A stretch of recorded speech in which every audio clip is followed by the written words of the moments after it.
Hello, I'm very happy to be bringing you this rendering of the Burns poem Tam O Shanter, and I'm very happy to be doing it for my good friend Vasil, with whom I had great pleasure working for quite some time in Perth.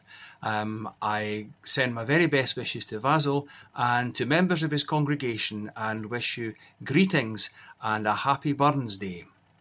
This is Tam O Shanter, and it's the story of Tam, who spends too long drinking with his pals and then eventually riding home on his horse, his grey mare, and as he passes old Alloway Kirk, it's haunted and all manner of things are going on. He gets carried away and shouts enthusiastically, and they start chasing him.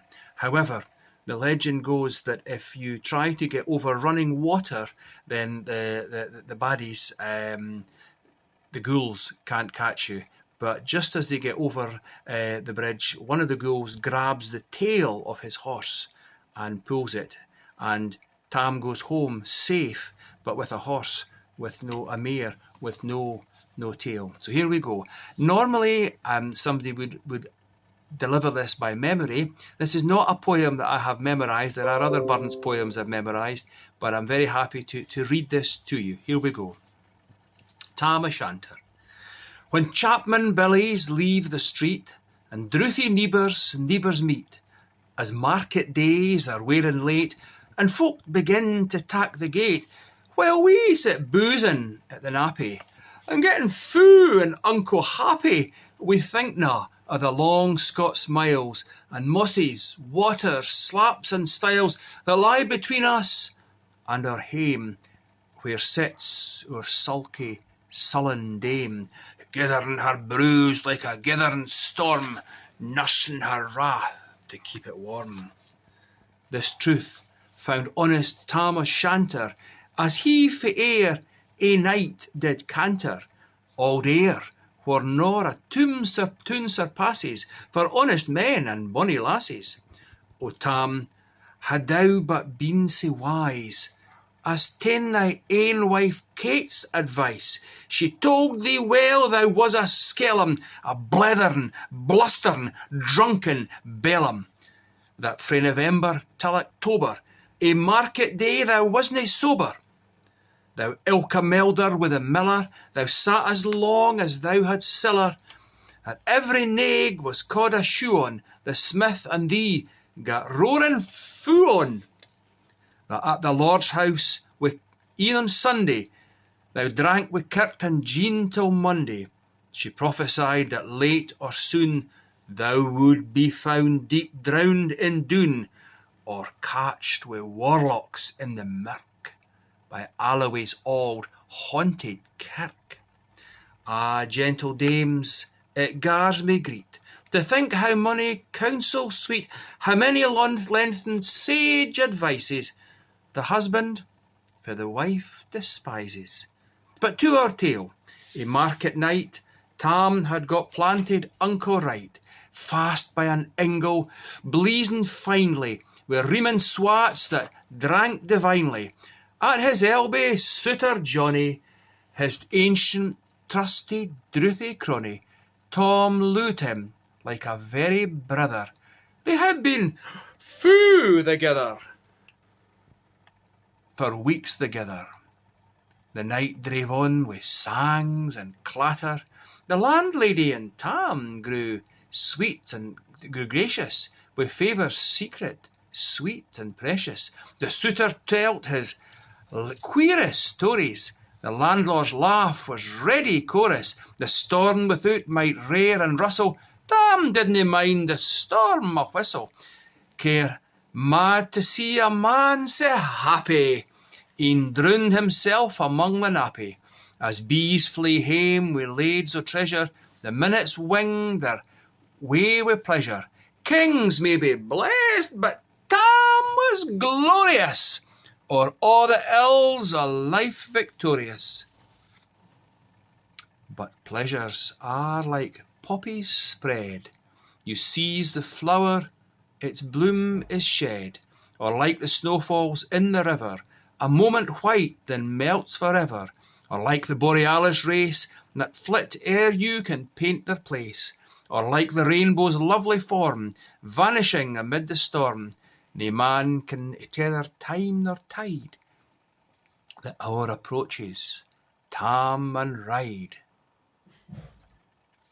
The hour o' night, black arch the keystane, the dreaded hour, the dreary hour he mounts his beast in, and sick a night he takes the road in, and ne'er poor sinner was abroad in. The wind blew as 'twad blawn its last, the rattling showers rose on the blast, the speedy gleams the darkness swallowed, loud, deep and lang the thunder bellowed. That night a child might understand, the deil had business on his hand. Weel mounted on his grey mare Meg, a better never lifted leg, Tam skelpit on.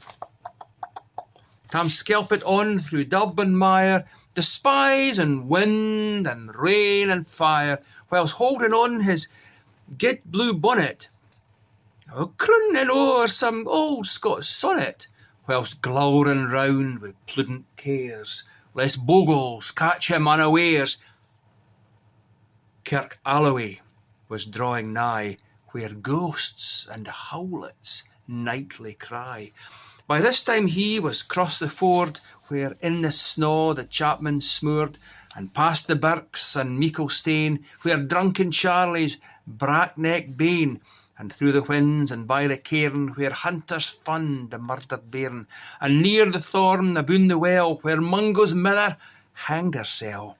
Before him Doon pours o'its his floods, the dibbling storm roars through the woods, the lightnings flash from pole to pole, near and more near the thunders roll, when glimmering through the groaning trees, Kirk Alloway seemed in a bleeze. Thou ilka bore the beams were glancing, and loud resounded mirth from dancing. Inspiring bold John Barleycorn, what dangers thou can make us scorn, wi' tippenny, wi' fear nae evil, wi' Uskabay, we'll face the devil. The swats sae reamed in Tammy's noddle, fair play, he cardna deals a boddle, but Maggie stood, his horse, right sair astonished, till by the heel and hand admonished, she ventured forward in the light, and wow!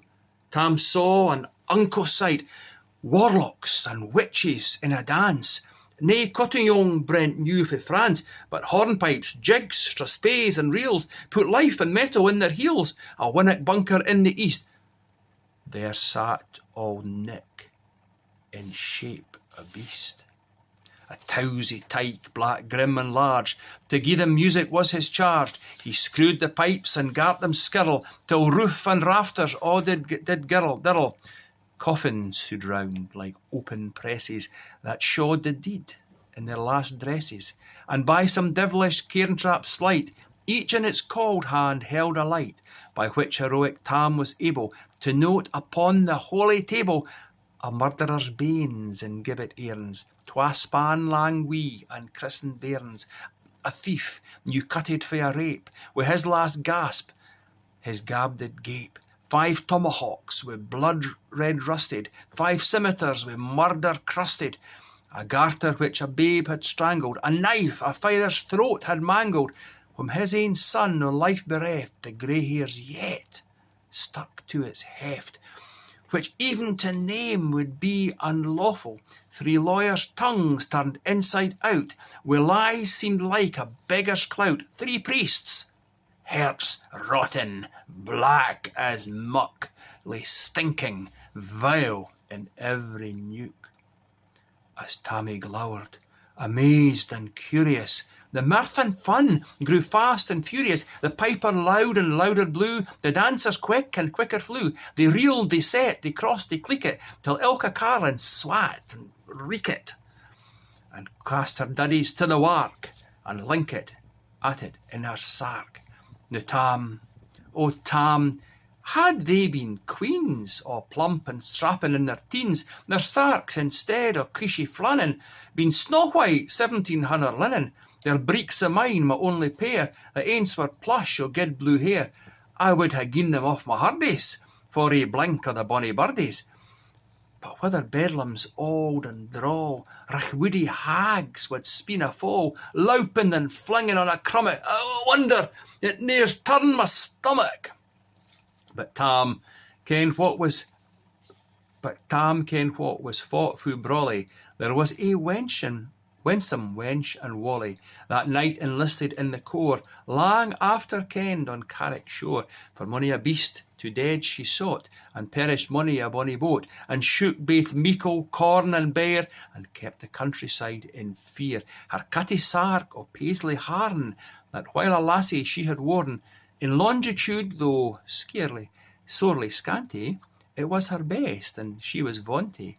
A little kenned thy reverend granny, that sark she coft for her wee nanny, wi' £12 Scots, 'twas all her riches, would ever graced a dance o' witches. But here my muse her wing maun cour, sic flights are fair beyond her power, to sing how Nanny lap and flang, a supple jade she was and strang, and how Tam stood like ane bewitched, and thought his very een enriched. Even Satan glowered and fidgeted fu fain, and hotched and blew wi' might and main, till first a caper synth another, Tam tint his reason altogether, and roars out, "Weel done, cutty sark!"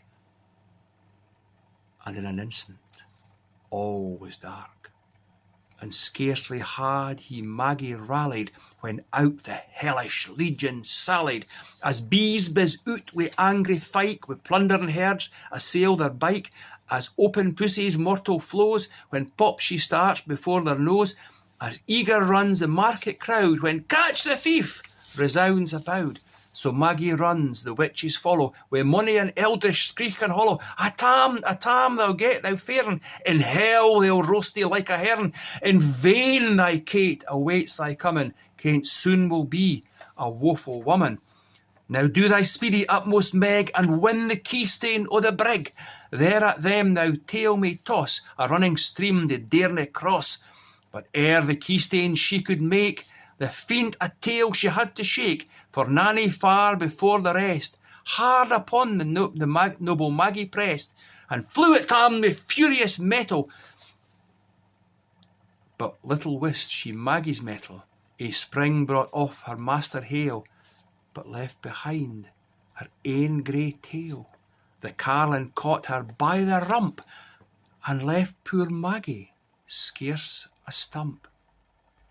Now wha this tale o' truth shall read, ilk man and mother's son take heed, whene'er to drink you are inclined, or cutty sarks run in your mind, think you may buy the joys our dear, remember Tam O Shanter's mare.